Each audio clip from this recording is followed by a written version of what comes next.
to attempt to make some French macarons using some things that I was able to find around the house.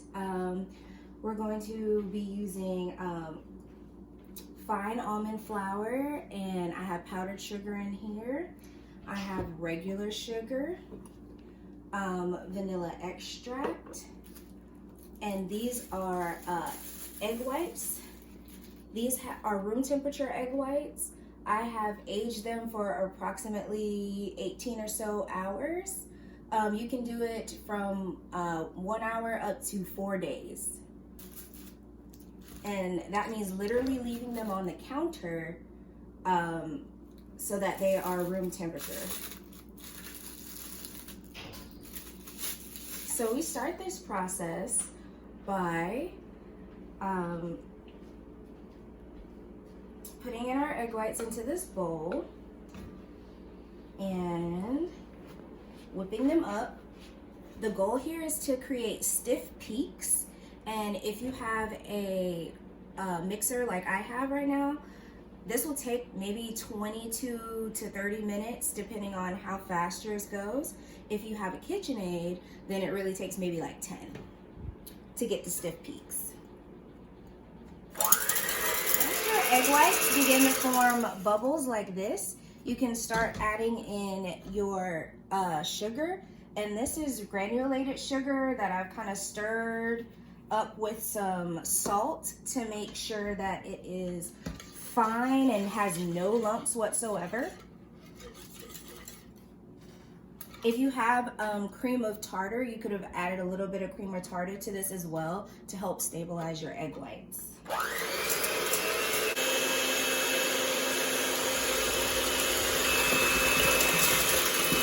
So now I'm going to add the last little bit of that sugar and salt mixture and continue whipping until I have stiff peaks. At soft peak stage, I like to go ahead and add in my flavoring. So that could be any extract that you want. I'll be using vanilla extract today. And I'm just going to do like a teaspoon of vanilla extract.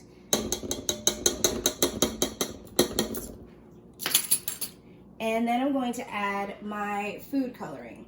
So as you can see, I'm about to use like regular grocery store food coloring. I personally do not recommend doing this. Do not do too many drops because moisture is the death of these cookies. So the least amount of moisture that you have, the better. I only did 1, 2, 3, 4, about 4 drops. I would recommend food coloring gel, but food coloring gels are lower moisture. You don't need as many drops, like you could use like maybe 2 drops. So as you can see now, it's like super pale yellow. It's yellow, but it's very pale. So probably by the time we make these cookies, they're gonna be off-white. But as you can see, these peaks here are staying. And this is the test that I always do in my class. If you've taken my class, you would know. All right, we've got our stiff peaks, but if you don't believe in your stiff peaks, you will not have a good cookie. Your stiff peaks should not come out on your head. See, these stiff peaks remained in place. These are stiff peaks. So now you can move on to the next process, which is sifting your almond flour and your powdered sugar together and into your egg whites. What I have here is like an old school sifter. So we're going to put the powdered sugar and the almond flour into the sifter and slowly turn. By the way, if you haven't noticed, you need a lot of patience for this cookie. Even when you have the gadgets, this cookie takes a long time. About 1.5 hours to 2 hours if you want to do it right. I have sifted our almond flour and powdered sugar together. So now what we're going to do is folding. The folding process is the next biggest part of this cookie.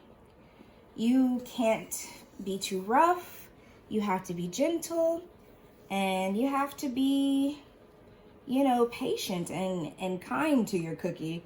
I know this sounds like, you know, babysitting or something or raising children, but by the time you get these cookies out, you're gonna feel like they're your children because they take so much work. So you're just gonna gently fold around. I like to scoop under, kind of press a little bit, not too much, but you really want to get everything incorporated. For me, sometimes this can take up to maybe 40 or 50 folds. It starts to form a lovely batter. Check and make sure you don't have any like lumps or clumps of almond flour or powdered sugar. And that's looking really nice, very pretty. And you see it kind of starts to get very sticky, and that's what you're looking for, that nice sticky consistency. And we'll check and see if it's hit ribbon stage. So when it gets to the ribbon stage, you can see if you can make a figure 8. That was a figure 8. And see how long it takes to dissolve back into the batter.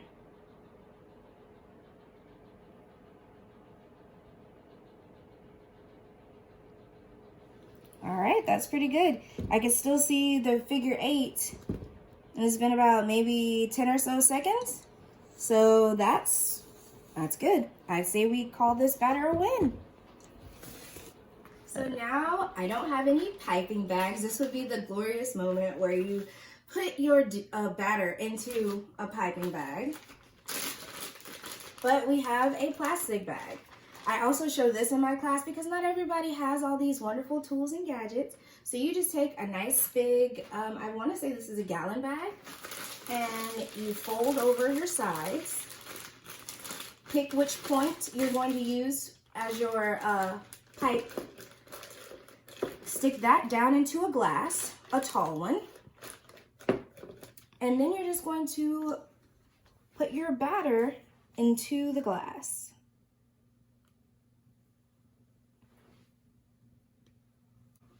And you grab this by the sides, which is why you flipped the bag outward. And now you have a piping bag.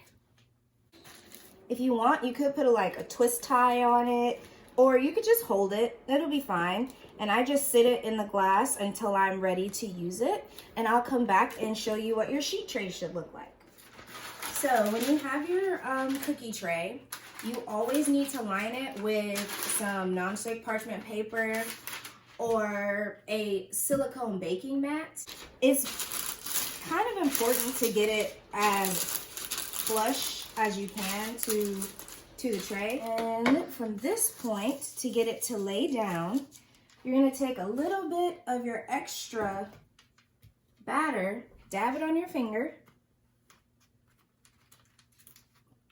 push it onto the metal of your tray,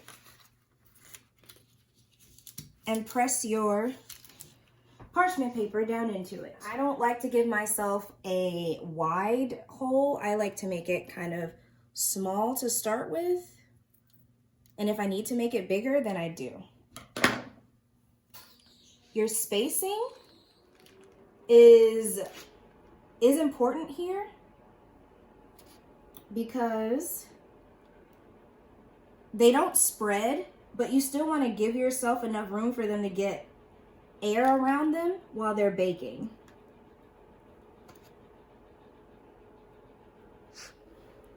So after you have piped your little circles for your macaron cookies, you're just going to take your sheet tray and tap it onto your counter. And from here, you're going to see little bubbles come up. Like there and there. You really don't have to do it more than 10 times per tray. And it'll bring up your bubbles. You can take a little toothpick and go through and pop the bubbles. And if you see any impurities, like little brown pieces or black pieces come up, don't be alarmed. They're from the almond flour, and sometimes during the processing of the almond flour, specks of the almond skin remain in the almond flour. And you're just gonna fish those out with your little toothpick as well. Your cookies are going to have to rest for 30 minutes to an hour until they form a skin. So I will come back and show you the skin that will form on top of your cookies before they go into the oven. And if your cookies do not form a skin, then there's no point in putting them in the oven because you will not have macarons. So while your cookies are patiently waiting to form a skin, you can wash and reset, as I always tell my class, which means wash everything that you had out and then reset, get ready to make your filling. Now, your fillings are literally as endless as the flavors of your cookie. I am going to just be making a basic vanilla buttercream today. We have a stick of unsalted room temperature butter, not melted, but room temperature butter that I had out since like last night. And we also have some food coloring. My mom chose green, so we're going to do green. And in this, you can use as much or as little as you like because the moisture content isn't going to affect it greatly. And then I have about 2 cups of powdered sugar here. We may not need the whole thing, and I'm just gonna add it little by little. If you really want to, you can sift it in as well, like we sifted it into our batter.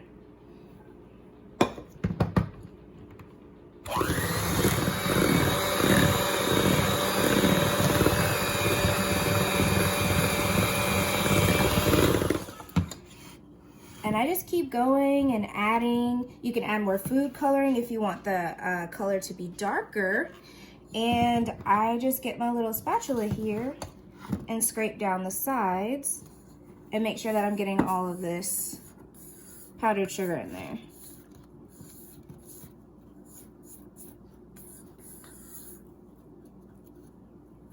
If you wanted to make multiple colors, I would recommend just doing it white and then separating it out and then adding your food coloring at the end. All right. So we added a little bit more food coloring, and since we're towards the end, I'm just gonna add like a ½ teaspoon of vanilla extract. You don't really need much, it's already pretty sweet, it's just to give it a little flavor. If you happen to come to a point and you think it's too thick, I always keep about a tablespoon or 2 of just some milk nearby so that you could just drop it in. I don't think this is too thick, but I'm just gonna show you what I mean. You just drop in a little bit of milk, and it makes it a little bit fluffier.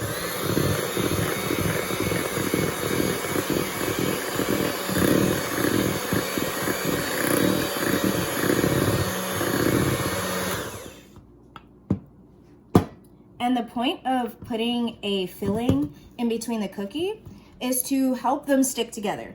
You know, kind of like an Oreo has that little filling to keep it stuck together. And this can be done in less than like 5 minutes of the 30 minutes to an hour that you're waiting for your cookies to form a skin. Drag your finger across the top of the macarons to see if the skin has formed.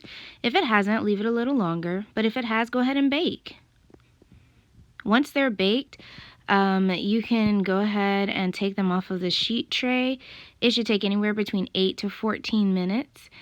And then you can go ahead and add your filling and make your little macaron sandwich cookies. So I'm so glad that you guys have made it this far in this video.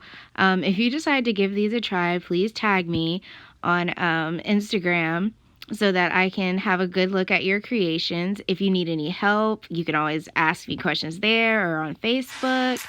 Thank you so much for watching. If you like this video, please like, leave comments, and, you know, subscribe if you want to see more content. Thank you so much.